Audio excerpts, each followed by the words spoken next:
From an American perspective, the conversation on ESPN's NBA Countdown regarding the Knicks' chances against elite teams like the Boston Celtics is emblematic of larger concerns surrounding the franchise.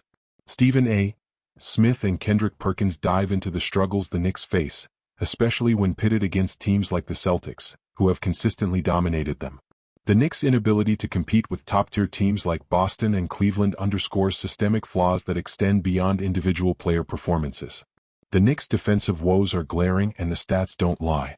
In games against superior competition, they've been outscored significantly, leading to frustration among fans and analysts alike. Stephen A. highlights how key players like Karl-Anthony Towns need to step up, particularly against these marquee teams. Towns, a star during the regular season, seems to fade when it matters most, especially in these tough matchups. Stephen A.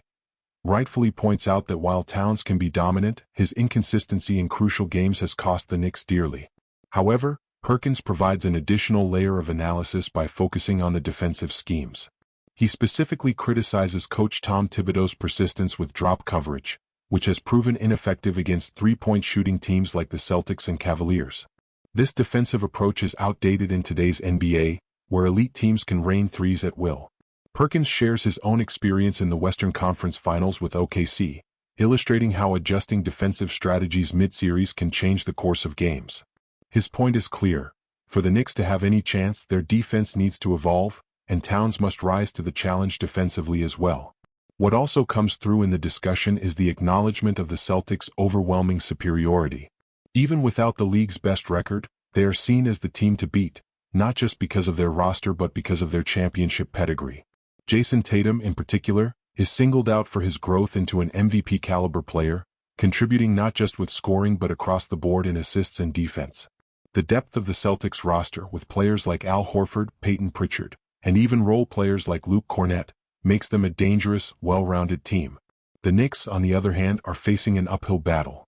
Despite the hope of Mitchell Robinson returning to bolster their defense, the core issue remains: they cannot defend the perimeter.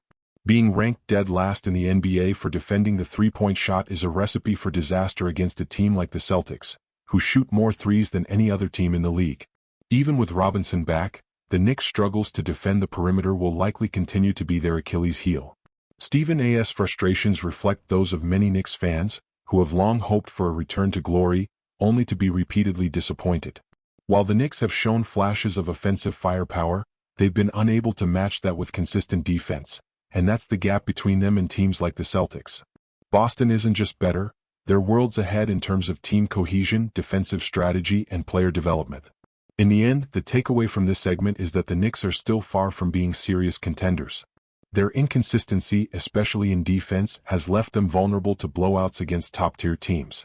If they hope to make any noise in the postseason, they'll need more than just Towns stepping up.